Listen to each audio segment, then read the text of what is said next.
মায়ের হাতে গরুর গোশের কালাবোনা।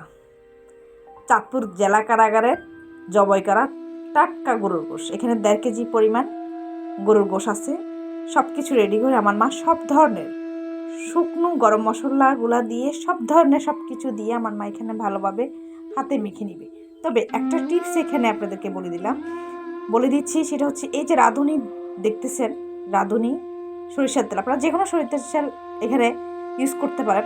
এইটুকু পরিমাণ, এই যে দেখতেছেন 2 কোষ পরিমাণ আমার মায়ের হাতের, এই তেলটা দিয়ে আমার মা সম্পূর্ণ রেসিপিটা শেষ করে দিবেন। এখানে বাড়তি অতিরিক্ত কোনো তেল ইউজ করা লাগবে না। আমার মা এখানে সব ধরনের উপকরণগুলো দিয়ে, শুকনো উপকরণগুলো দিয়ে মেখে নিয়ে এখন এখানে আমার মা দিয়ে দিল বাটা রসুন এবং আদা দিয়ে আরও কিছুক্ষণ মেখে এটাকে ম্যারিনেট করে আপনি যতটুকু সময় আপনার হাতে থাকবে ওইটা অনুযায়ী রেখে দিবেন। ভালোভাবে আমার মা মেখে নিচ্ছে। একটা জিনিস আপনাদেরকে সবাইকে বলি, যারা আমার শুভাকাঙ্ক্ষীরা আমাকে সবসময় দেখেন, তাদের উদ্দেশ্যে বলতেছি, অবশ্যই ভিডিওটা শেষ পর্যন্ত দেখবেন এবং এভাবে গরুর গোশের কালাবোনা তৈরি করে খান, দেখবেন জাস্ট অসাধারণ। অবশ্যই সম্পূর্ণ ভিডিওটা দেখবেন এবং একটা লাইক এবং আপনাদের মতামত জানাবেন। আমার মা সব গোশগুলো এখানে মেখে নিল। এখন এই পর্যায়ে গিয়ে আমার মা যে জিনিসটা ইউজ করবে এখানে, সেটা হচ্ছে টাটকা টমেটো। এখানে 3টা টমেটো দেওয়া হয়ে গেল, এটা সসের কাজ করবে। দিয়ে এখন আমার মা চুলায় বসিয়ে দিল। চুলায় বসিয়ে দেওয়ার পর এখানে কোনো পানি ইউজ করা হয় না।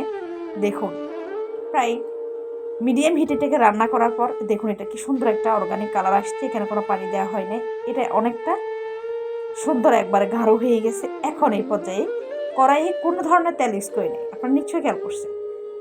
তেল ইউজ না করে এখানে গরুর সব গোশগুলা আমার মা দিয়ে একটা পর্যায়ে নেড়ে চেড়ে দেখুন প্রথমে কি কালার ছিল এবং এটা নাড়তে সারতে একটা সময় এটা কিন্তু সুন্দর গাঢ় একটা কালার আসবে, যেটা আমরা খেতে খুব বেশি পছন্দ করি। এটা পান্তা ভাত, গরম ভাত, সব ধরনের ভাতের সাথে এটা বেশ মজা। দেখুন কি সুন্দর একটা কালার আসছে, একবারে অর্গানিক একটা কালার। এটাই হচ্ছে আমাদের বাঙালির বা আমাদের পরিবারের গরুর গোশের কালাবোনা। ভালো থাকবেন, ভালো রাখবেন এবং ভিডিওটা ফলো করে এভাবে রান্না করার চেষ্টা করবেন। ভালো থাকুন। আসসালামু আলাইকুম।